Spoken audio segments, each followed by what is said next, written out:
जो हमारे मुख्यमंत्री जी हैं योगी आदित्यनाथ जी, उनका काम है बहुत अच्छा, पर जो थोड़ा सा भ्रष्टाचार फैला हुआ है वो गलत है। जिस प्रकार का हम बीज लेने जाएं गोदाम पर तो बढ़िया बीज नहीं मिलता। 50 किलो की तौल होती है, उस 50 किलो 500 ग्राम तौलते हैं, पहली बात।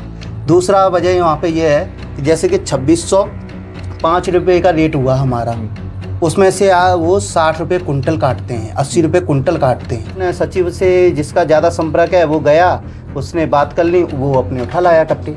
हम वहाँ पे लाइन में लगे रही, हमारी कोई सुनता ही नहीं। वो रखा हुआ आता है, सीलन आती है, उसमें फफूंद लगा होता है। अब लेने जाएं तो बढ़िया बीज की कहें उनसे तो वो बातें बनाते हैं। मुलायम सिंह यादव जी ने पानी को फ्री कर दिया था नहर बम्बा। 8 घंटे की लाइट की थी, पर अब 10 घंटे की है फ्री सुविधा। वैसे हमारा अनुरोध है कि एक बीज और यूरिया और डीएपी की उपलब्ध कराएं। नमस्कार दोस्तों, मेरा नाम लक्ष्य प्रताप सिंह है। आप अभी देख रहे हैं अदृश्य भारत का एपिसोड नंबर 3। हमारे साथ अभी एक किसान भाई हैं जो जिला एटा गांव बेरनी के हैं, हमारे साथ यहाँ हैं। और आज हम इनसे जानने की कोशिश करेंगे कि जो ये फसल उगाते हैं और जो फसल ये सरकार के द्वारा बेचने की प्रयास करते हैं, क्या इनको कठिनाइयाँ, कैसी समस्या आती है, आज हम इनसे सब जानने का प्रयास करेंगे।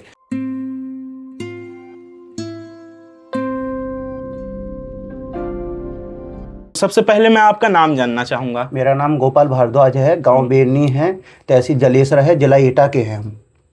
और हमारे पास में हम गेहूं की खेती करते हैं, बाजरे की करते हैं, धान बुवाई होती है हमारे यहाँ पर। तो हमारे यहाँ फसल होती हैं और आलू भी होते हैं। इस समय हमारा आगरा क्षेत्र में पास लगे हुए हैं, खंदौली क्षेत्र है, आलू का भी क्षेत्र है हमारे पास। आलू का भी क्षेत्र है और आपने बताया कि बाजरे की भी खेती करते हैं। तो अभी तो लगता है बाजरे का सीजन चल रहा है, क्योंकि मैंने देखा कि बाजरे समय में ना हम बाजरे की बुवाई कर रहे हैं। तो थोड़ी सी बारिश भी हो रही है, इसमें हमारी उसकी बाजरे की भी बुवाई हो रही है और धान की भी रोपाई हो रही है हमारे यहाँ पर इस समय। तो आप किसकी खेती करते हैं मुख्यतः? हम बाजरे और धान की करते हैं। बाजरे और धान की। हाँ, इस समय आप बाजरे की ही कर रहे हैं। नहीं तो आप बताएंगे कि बाजरे की खेती में आपको कौन कौन सी समस्या या फिर क्या क्या परेशानी आती है बाजरे की खेती में, और क्या लाभ और इसका नुकसान भी है? सर हमारे पास में प्रॉब्लम ये आती है, वैसे हम किसानी में अपना तन मन धन से लगे रहते हैं, पर प्रॉब्लम ये आती है हमारे पास में कि यूरिया है, डीएपी है, बीज है, इसके लिए बहुत दिक्कत आती है। क्योंकि जैसे कि हम आज के समय में हमने बाजरा बोया था, तो बाजरा हम सरकारी गोदाम पे जाएं तो वहाँ बाजरा नहीं मिलता है। क्योंकि अब 15 दिन पहले ही बाजरा बुवाई हुई थी, क्योंकि बारिश हुई थी, तो 15 दिन पहले हमने बाजरा की बुवाई की। तो गोदाम पे गई, गोदाम पे बाजरा नहीं है। बाजरा है, पुराना है, पहले का रखा हुआ है, वो उसको बो दें हम तो उसकी वो नहीं होती है, पैदावार नहीं होती है। तो उससे हमारे सामने बहुत दिक्कत आती है बीज के लिए। बीज की समस्या सबसे बड़ी। और इसमें जैसे कि इस गांव का मैंने देखा कि मैं यहाँ 2 दिन से हूँ, जैसा कि आपको बता दूं कि अदृश्य भारत जो हमारा सीरीज है वो कुछ एपिसोड इस गांव में हमारे शूट हो रहे हैं। तो इस गांव में मैंने 2 दिन बिताए। इस गांव का पानी बहुत खारा है, और पानी खारा है तो ये खेती में कैसी समस्या पैदा करता है यहाँ का खारा पानी, आपसे मैं जानूँगा। ऐसा है, हमारे यहाँ का पानी बारिश कम होती है तो उसके लिए कहते हैं वाटर नीचे जा रहा है, तो फिर पानी खारा होते जा रहा है यहाँ पे। तो उससे हमको प्रॉब्लम ये होती है, जैसे कि गेहूं की बुवाई है, इसमें अब पानी हम मीठा लगाएंगे तो उसमें अच्छी पैदावार होगी। जैसे कि पंजाब में, हरियाणा में पानी अच्छा है, उधर साइड में पैदावार अच्छी होती है, और हमारे यहाँ पे पैदावार कम होती है। इसलिए तो हमको बीज की ज़्यादा अधिक ज़रूरत होती है, क्योंकि जो बढ़िया हम सॉलिड बीज डालेंगे तो उसका ही पैदावार अच्छी होगी।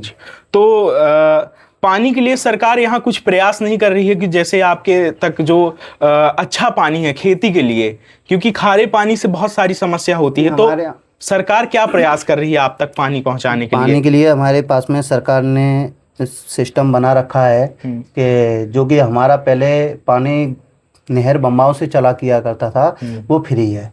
मुलायम सिंह यादव जी ने पानी को फ्री कर दिया था नहर बम्बा का, ठीक है। उसके बाद में अभी तक चल रहा है फ्री में, कोई दिक्कत नहीं, उसका हमको कोई लगान नहीं देनी पड़ती है, ना उसके हमको कोई भी सामान पैसे देने पड़ता है। तो नहर का पानी जो आ रहा है तो उसका लाभ आप तक पहुंच रहा है, क्योंकि नहर तो दूर दूर होती है बहुत, तो क्या आप तक लाभ पहुंच रहा है नहर के पानी का? नहीं पहुंच पा रहे, क्योंकि उनकी गूल की सफाई नहीं हो पाती है। और जो गूल थे वो अट चुके हैं, ये छोटे छोटे बम्बे थे वो अट चुके हैं, उनमें अभी सफाई की कोई वो नहीं है। और जो गूल थे ना, उसके किसानों ने मतलब बंद कर दिया है, ठीक है। और हमारे यहाँ पे अब समरसेबिल लगी हुई हैं, तो समरसेबिल का काम चल रहा है, उससे फिर पानी की, क्योंकि बम्बा का पानी ऐसा होता है कि जब हमको पानी लगाना है 15 दिन में फसल में, तो बम्बे का पानी नहीं आया तो हम क्या करेंगे।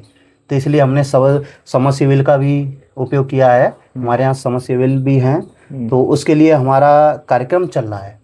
और पर सरकार ने उसके लिए हमको भी छूट दिया है। 8 घंटे की लाइट की थी, पर अब 10 घंटे की है फ्री सुविधा।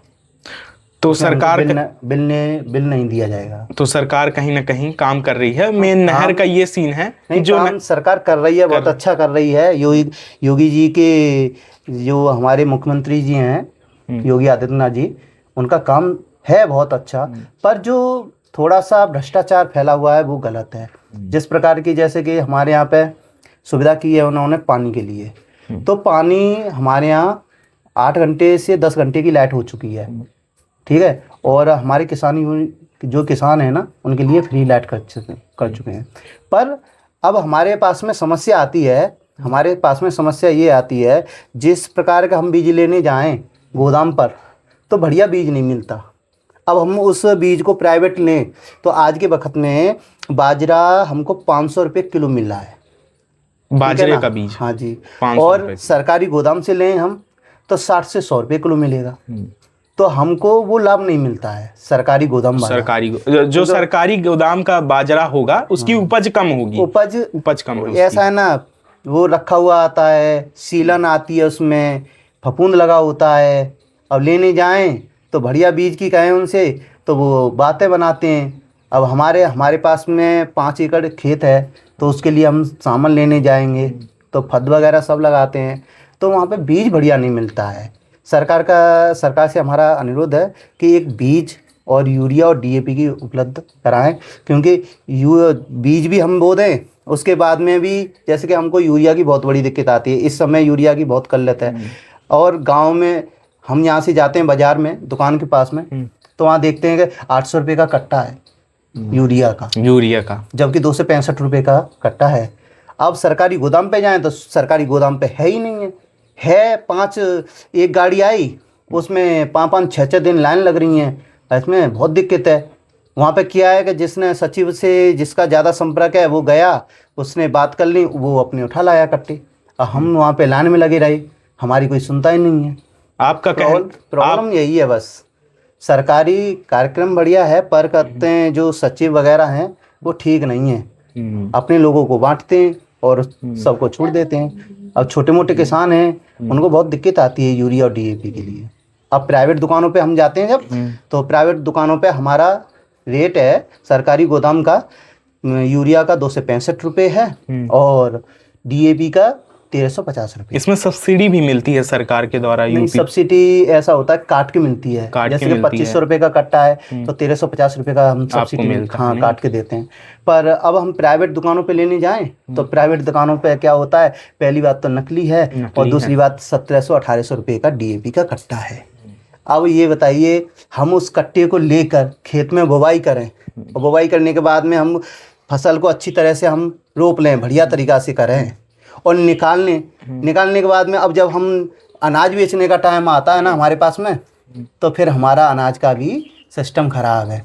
सरकारी गोदाम पे जाएं, वहाँ पे कहते हैं कि अभी का वक्त था गेहूं का सीज़न, अभी हमारे पास से गेहूं का सीज़न गया।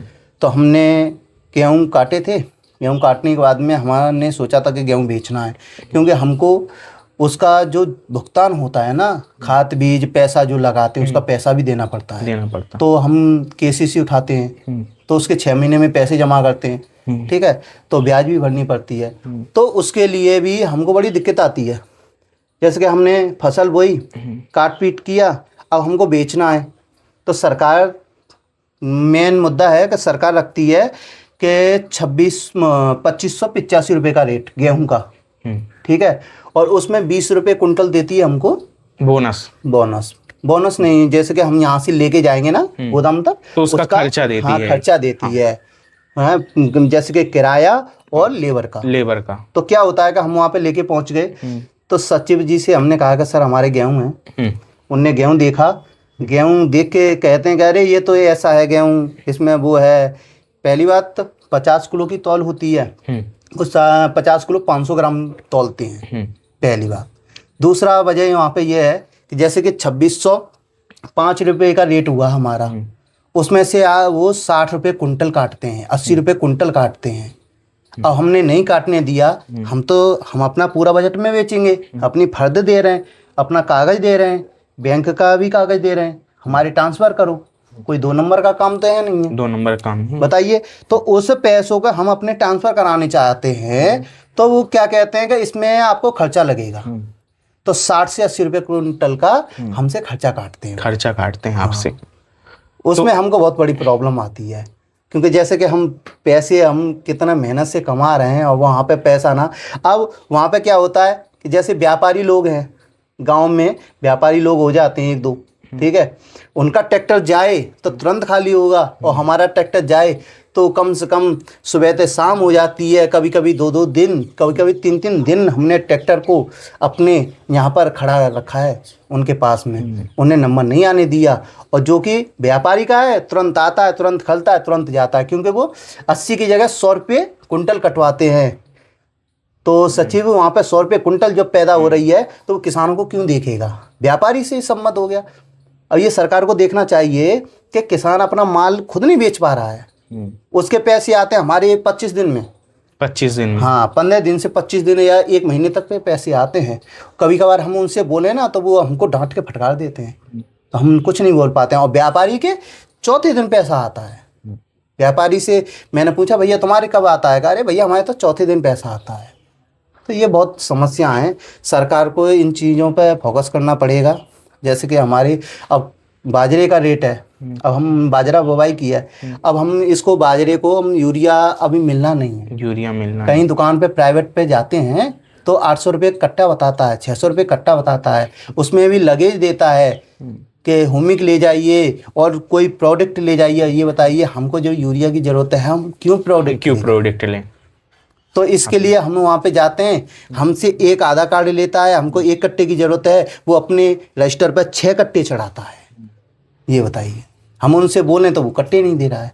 प्राइवेटों पे बड़ी दिक्कत है, ये बड़ी समस्या है। और डीएपी है, अब हमको ज़रूरत है, अब डीएपी नहीं बट रही है, गोदाम पे डीएपी नहीं आई है। हमारे जलेसर जो गोदाम है कृभको का, वहाँ पर नहीं आती है। हमारे गाँव में भी लाइसेंस है इफ्को का हमारे यहाँ लाइसेंस है, वो डीएपी यूरिया नहीं लाते। वो कहते हैं कि वहाँ पे पहले पैसा भरना पड़ेगा और उसमें से उनको कमीशन देना पड़ेगा, तब यूरिया लेके आऊँगा, फिर उसको मैं लाऊंगा, तो वो भी 320 350 रुपये का वो बेचते हैं वहाँ यहाँ पर। तो ब्लैक मनी ज़्यादा होती है, ब्लैक में सामान ज़्यादा बेचा जाता है। किसानों को यूरिया डीएपी सही टाइम से उपलब्ध कराई जाए, फसल में कोई दिक्कत नहीं आएगी। और हमारा जैसे फसल भी हम कर रहे हैं, जैसे कि फसल में बारिश ज़्यादा हो जाती है, अधिक हो जाती है तो हमारा नुकसान होता है।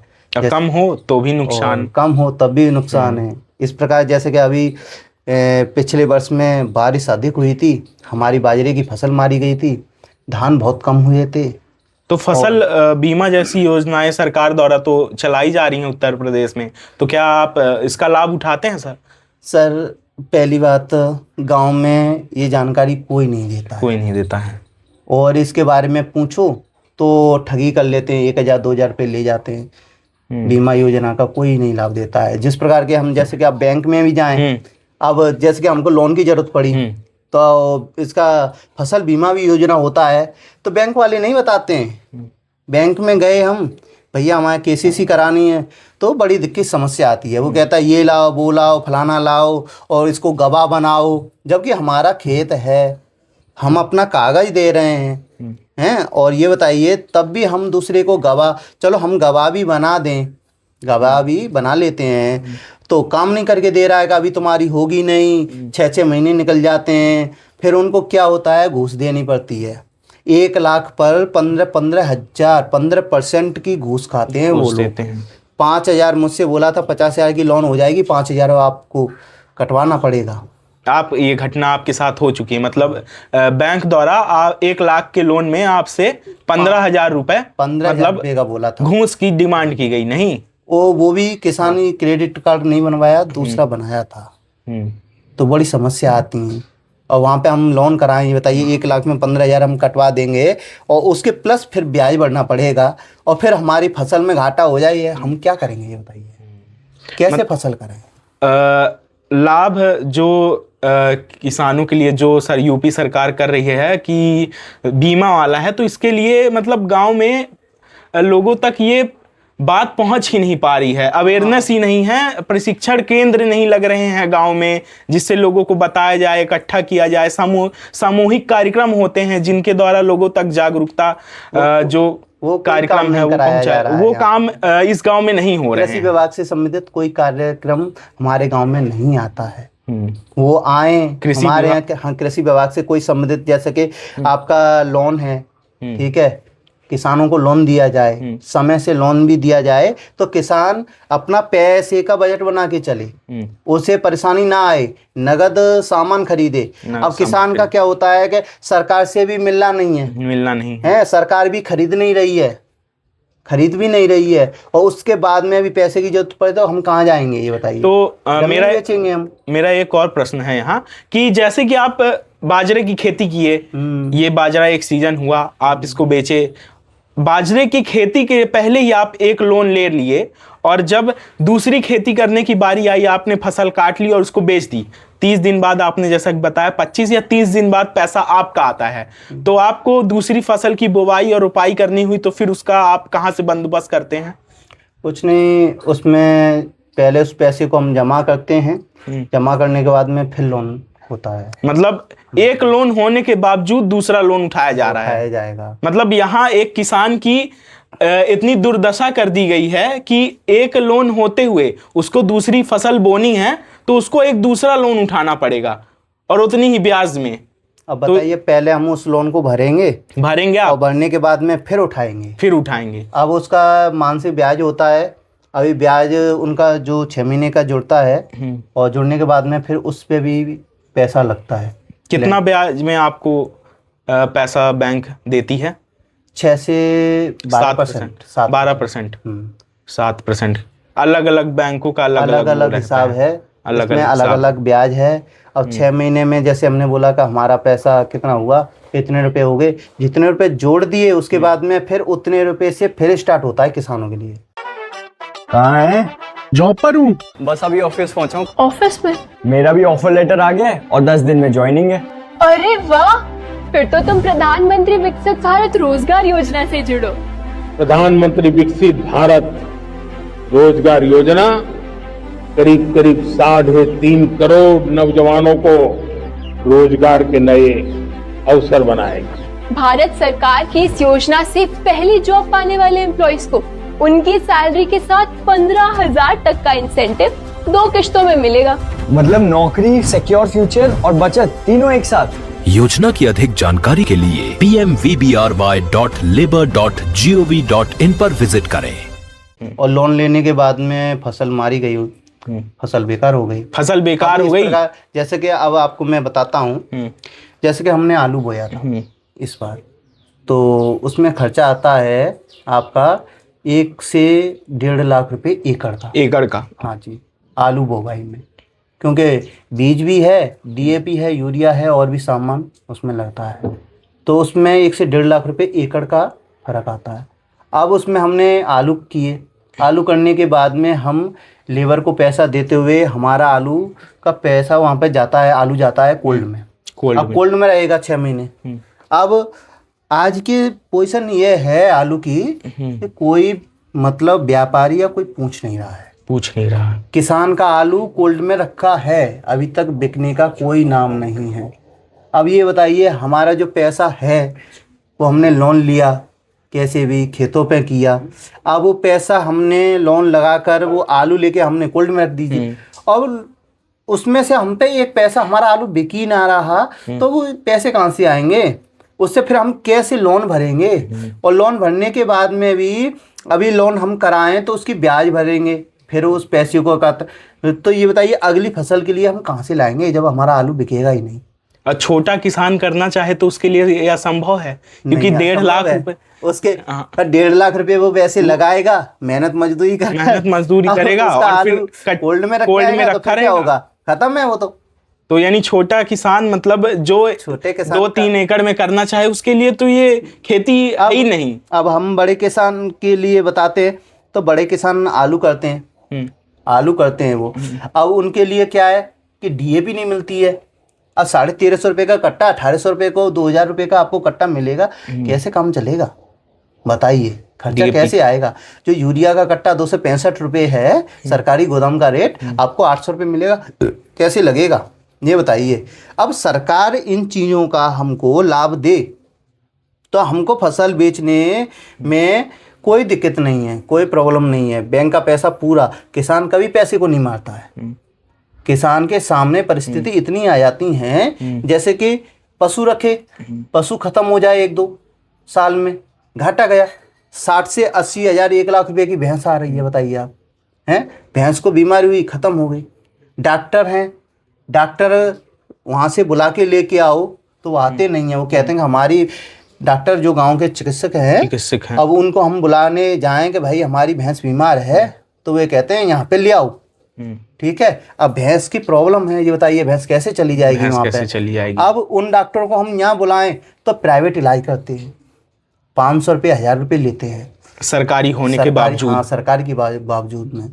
अब ये बताइए कि सरकारी तुम पे सब सामान मिल रहा है, तो सरकारी फीस है, हम उस जमा करने के लिए तैयार है। वो नहीं कर रहे हैं इलाज, दवाई नहीं है, लिख देते हैं, कुछ नहीं तो लिख देंगे। जबकि मैंने उनके वहाँ पर स्टोर रूम में, हमारा यहाँ का बेरनी का स्टोर रूम है नगवाई, ठीक है, नगवाई में स्टोर रूम है, लाखों रुपए की दवाई एक्सपायर हो जाती हैं, खराब हो जाती हैं। मिनरल मिक्सचर पाउडर हैं, और थनैला के लिए भी वहाँ पे दवाई है, ट्यूब है, और पट्टी वगैरह सब हैं। सब कुछ बेच देते हैं और कुछ खराब हो जाता है, कुछ खराब होता है स्टोर। पर ये नहीं सोचते कि किसान का, जैसे कि पशु परेशान है, प्रॉब्लम है, तो उसके जाके इलाज करें, उसकी समस्या को हल करें। वो नहीं मानते हैं, पर उनका आते हैं कि बोल के आते हैं, कम से कम 3-3 चक्कर लगाना पड़ता है उनके पास में जब वो आते हैं। अब हमारी भैंस रात में परेशान हो जाए तो डॉक्टर साहब तो अपने घर पे भाई, यहाँ पे तो कोई व्यवस्था है नहीं। अब उनको कहाँ से बुला के लाएंगे? और रात को आएंगे तो इमरजेंसी में फिर उनका चार्ज हैवी है, 1500 रुपये में डॉक्टर आते हैं रात में। अब बताइए किसान कैसे काम चलेगा? इधर से फसल भी धोखा दे जाए, इससे पशु भी धोखा दे जाए, बताइए किसान का क्या होगा? दोनों तरफ से किसान पिस रहा है, मेहनत कर रहा है, उसको उतना मुनाफा नहीं मिल रहा। हमने लोन लिया, हमने 1 लाख रुपए का लोन कराया था, जो कि 4 वाला था। तो हमने लोन कराने के लिए बैंक में गए, अप्लाई किया था हमने, तो उसमें फॉर्म भरे गए थे। 2 भैंसों के लिए हमने अप्लाई किया, तो 2 में हमको 1 लाख रुपए वहाँ से मिल गए। तो उसकी 12% की ब्याज है, 12% की ब्याज, 12% की ब्याज है। अब साल में हमको 12,000 रुपये, और प्लस उसमें हर महीने पैसे जमा किए जाते हैं। अब ये बताइए आप, जैसे कि चारा का पैसा मिला हमको 1 साल का, हम उसमें ब्याज भी भर रहे हैं, ब्याज भी भर रहे हैं, हर महीने पैसे जमा करते हैं, 2 से 3 हज़ार रुपये महीने हम। तो उसमें प्रॉब्लम हमको क्या आती है, जैसे कि हम बैंक में गए थे तो हमसे रिश्वत मांगी गई थी। हमने बोला हम नहीं देंगे भाई। वो बोले क्यों नहीं दोगे? तो आपकी लोन कैंसिल हो जाएगी। मैंने ठीक है। फिर उसके बाद में उन्होंने बोला कि आप गवाह लेके आओ, गवाह इसमें गवाह लेके आओ। तो हम गवाह लेने गए, फिर पूछा, गवाही दिलवाई, तब हमको लोन हुआ। अब उसमें से हमसे 5,000 रुपये ले लिए गए थे। घूस मतलब लेना ही है, चाहे किसी भी तरीके से एक किसान से वसूले, बट घूस लेना है, लिया आपसे नहीं। ये हुआ था। अब उस पैसे में अब हम, जैसे कि 1 महीने में प्रॉब्लम हो जाती है, दूध का पैसा नहीं आ पाता है, पशु परेशान हो जाता है, तो पैसे नहीं होते हैं, नहीं भर पाते हैं, तो हमारे यहाँ पर जो कर्मचारी होते हैं कर्मचारी। वो आते हैं, कहते हैं पैसे जमा करो, ये हो जाएगा वो हो जाएगा, तो हम पे पैसे बाई चांस नहीं हुए ना, तो जो गवाह बना है ना उनके खाते में से पैसे काट लिया जाता है। अब वो प्रॉब्लम में हो जाता है, वो आता है पैसे वसूलने के लिए दबाव बैंक के दबाव है। कर्मचारियों द्वारा बनाया जाता है आपके खूब ऊपर, आप बनाया जाता है। उनसे कुछ बोलो तो बदतमीजी करते हैं, फिर बदतमीजी करते फिर हैं। कहते हैं तुम्हारे नाम पे केस हो जाएगा, आपका मकान लिखा गया है, ये लिखा गया है, वो लिखा गया है, तो इसलिए जल्दी जल्दी पैसा हमको जमा करना पड़ता है, चाहे भैंस बीमार हो, चाहे हमारा घाटा जाए, खेती बर्बाद हो जाए, कोई भी नहीं। अगले साल हमारी फसल नहीं हुई थी, केवल गेहूं की फसल हुई थी, और गेहूं की फसल पे अभी ओरे मार गए थे हमारे यहाँ पे। उसमें भी तो फसल मर सरकार गई ने, थी। सरकार के हमारे ब्लॉक में भी कोई सुनवाई नहीं होती, कोई ओरे सुनवाई की। नहीं होती। कोई सुनवाई नहीं हुई थी। धरना प्रदर्शन भी हुआ था, किसान यूनियन का धरना प्रदर्शन भी हुआ था, तो वहाँ पे भी गए थे हम, तो बातें हुई थी, उसके बाद में कुछ नहीं हुआ। आपने ये सब बताया कि बैंक से संबंधित आपको समस्या आती है, तो आप इसकी शिकायत नहीं करते हैं किसी अधिकारी से, किसी या फिर जिला अधिकारी से कि ऐसा ऐसा घूसखोर का ये सिस्टम चल रहा है, तो आपका इसका समस्या का निराकरण नहीं हो रहा है? सर हम जाते हैं, कई बार हमने एप्लीकेशन लगाई, मंगल दिवस में भी बोला है, तो इसके लिए कोई ज़्यादा सुनवाई नहीं होती है, सुनवाई भी दाब नहीं दी होती। जाती है। सुनवाई को दाब दिया जाता है। एक बार हमने घूस के लिए बोला था, तो किससे शिकायत की थी आपने? एक महोदय जी थे यहाँ के, लखन यादव जी, लखन यादव जी, हाँ पत्रकार हैं वो, पत्रकार। दैनिक जागरण के। तो उसमें उन्होंने हमने अमर उजाला के वो पत्रकार हैं, तो उनसे हमने बोला था, वो आए थे, उनने लिखा पढ़त की, उसके बाद में उनने अब पेपर में भी निकलवाया, उसके बाद में फिर मैनेजर उनसे क्या बात हुई, तो फिर वो भी शांत पड़ गए। हमने फिर एप्लीकेशन अकेला के लिए बोला था, फिर वहाँ पे भी ठप। जब हमारा कोई काम होता है नहीं है, क्या करें जाके वहाँ पर, बताइए, ये प्रॉब्लम है। इसलिए किसान बहुत परेशान होता है। अब क्या होता है कि किसान का मारा जाता है, वो सहन करके रह जाता है। अकेला वाले समय में ना किसानों को आज के समय में हमको दिख रहा है मरना पड़ेगा, क्योंकि आज यूरिया डीएपी मिलना नहीं है, नहीं रहा। खेत की कैसे हम डीजल भी महंगा हो रहा है, डीजल भी महंगा हो चुका है, जुताई भी महंगी हो जुताई जाएगी भी उसके महंगी कारण, है, और कटाई के लिए भी मशीन है, वो भी महंगी है, मशीनें, मजदूर है ही नहीं, मजदूर है ही नहीं, मजदूर सब शहर चले जा रहे हैं। क्या कितनी प्रॉब्लम, बहुत सारी समस्याएं। तो यही बेरनी गांव के हमारे किसान भाई थे जिन्होंने बहुत सारी कृषि से संबंधित समस्याएं हमारे सामने रखी। और भी ऐसे एपिसोड के लिए, अदृश्य एपिसोड के लिए हमारे साथ बने रहिए द न्यूज़ ट्रिगर के साथ। मेरा नाम है लक्ष्य प्रताप सिंह, कैमरे के पीछे हर्ष भारद्वाज।